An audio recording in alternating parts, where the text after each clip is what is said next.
this video, I will walk you through the process of registering for courses through the CR Family portal. Access to online course registration is only available when your school opens registration. Not all schools choose to utilize this option. If you are still using the parent portal, which looks like this, course registration is unchanged. You'll see I have my course registration down below. This video will focus on the CR Family portal. If English is not your primary language, you have the option to change to another language. I have only one student, and you can see Jason right here.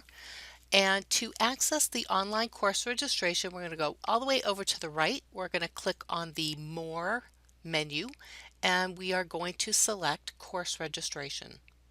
If you have multiple students, you will see there's the students' names in this dialog box. If registration is open, you will see that dot is green, and it is open for Jason. So the first thing we want to do is take a look at what we have access to here. We can see that Jason has no courses selected yet.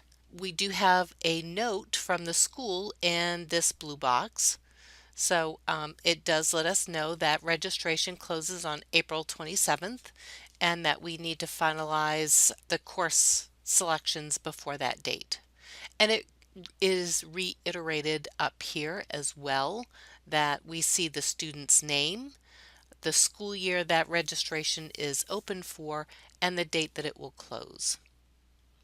Also set by your school is the number of minimum credits that need to be selected in order to finalize, and also the maximum number of credits allowed. To add courses or course requests, we're going to click on the Add Courses, and this view opens up and it is the course catalog. And what we see here is the course code, the name of the course, the number of credits associated with the course, which department it is with, and then we have description, prerequisites, and notes. If we click on this, oh, that one has no description. Let me find one that does. There we go. These are similar to what you would find in a paper copy of the course catalog. This is an in-depth description of the course. If the course has any prerequisites, the school can enter those in there. And then here we see that it is a full year course and there are no prerequisites for this one. If I go to my journalism here, I do believe this one has a prerequisite. And here we do see a prerequisite that the student should have Journalism 1 before taking Journalism 2. And then the school has another field where they can add in any notes. To add a course request, you just click on the Add button, and this course now will be highlighted in green, and that Add button is now a Remove button. There are only so many courses displayed in the grid at any one time, and you would use this area right here to scroll through all of the courses available. Now the school can determine which courses a student will see based on their grade level in the course registration year.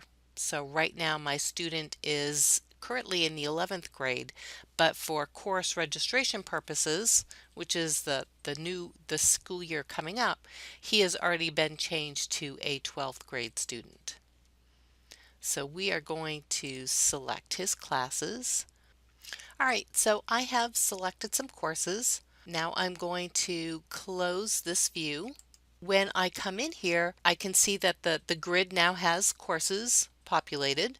If I selected a course in error, I can click on delete and it will remove the class. So if I selected Physics 2 by mistake, I can click on delete. This confirmation message will be displayed. I can cancel the delete, or I can click on OK and it is now removed from my view.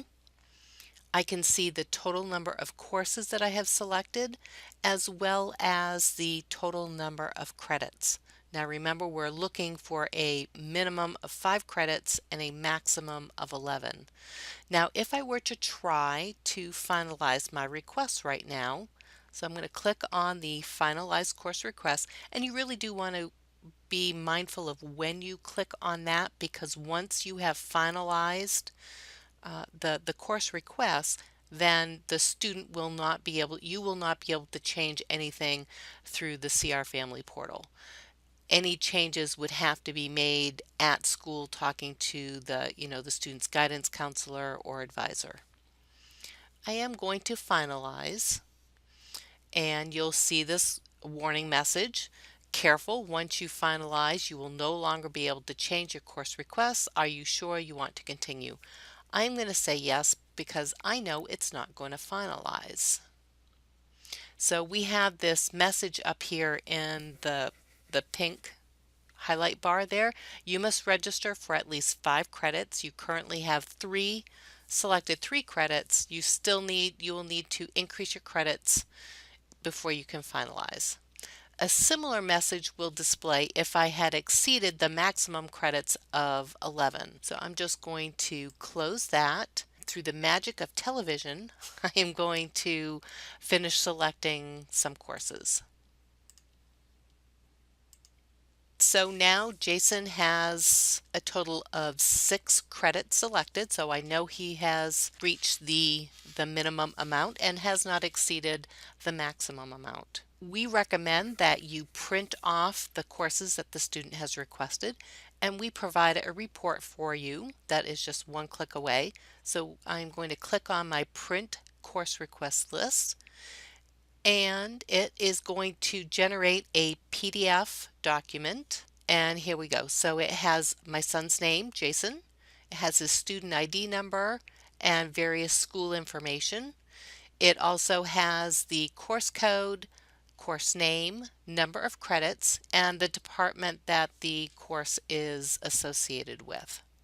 If I scroll down, you'll see that I have a parent signature line as well as a student signature line. Those signature lines are optional. If your school chooses to include those signature lines, chances are pretty good that they want you to print this off, have the appropriate signatures, and then have your son or daughter turn that back into the school. I also see that there is 3 columns here for alternate 1, 2, and 3. I have not filled out any of my alternates, so I need to go back and do that before I finalize the course requests. Now once you have selected your courses, and you'll see them in this main grid, if I scroll all the way over to the right, you'll see that I have 3 columns for alternate 1, 2, and 3. Not all courses will allow for alternates. What an alternate does is, if, for example, your son or daughter selected art, and if they were not able to be scheduled into a section of art, then what is the school going to schedule for that student? Generally that happens with electives and not core classes. If your student wants, they can select an alternate class, and let's see, so we'll just select anything. If you try to select the class that you're substituting for, because it will show up in this list more than likely, it will not let you. This student has already selected robotics as a main course request, so it's not going to let me select that as an alternate. So your student does not have to select an alternate, and if they don't have 3, they can do 1, 2, or 3.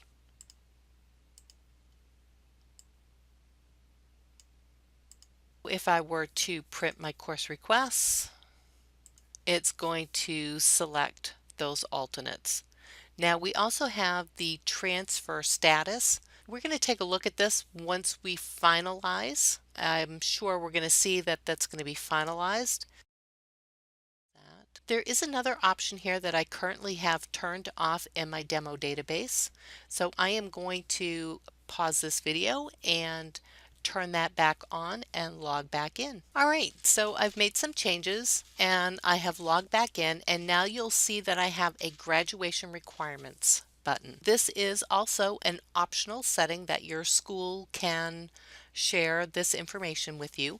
And when I click on this for Jason, it will show me that and it's broken out by department.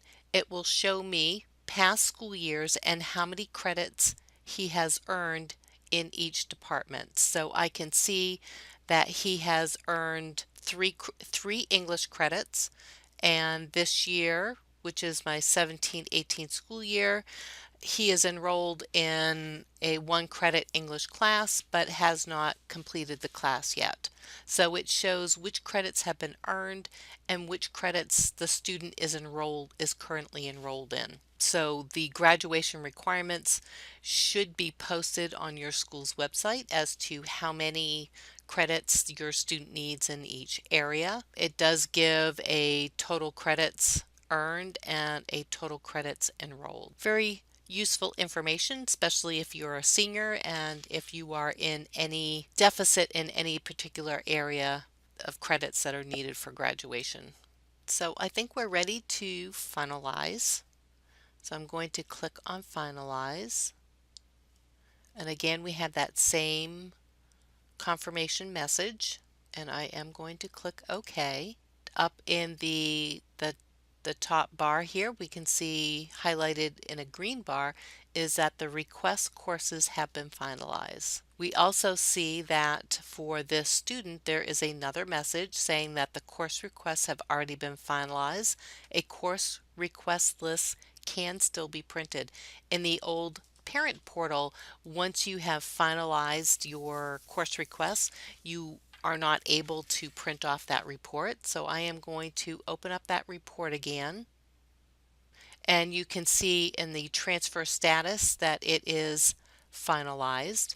That is it. So I hope you have enjoyed this video. We also have a document that walks through this same process. Thank you for watching this video on the CR Family Portal.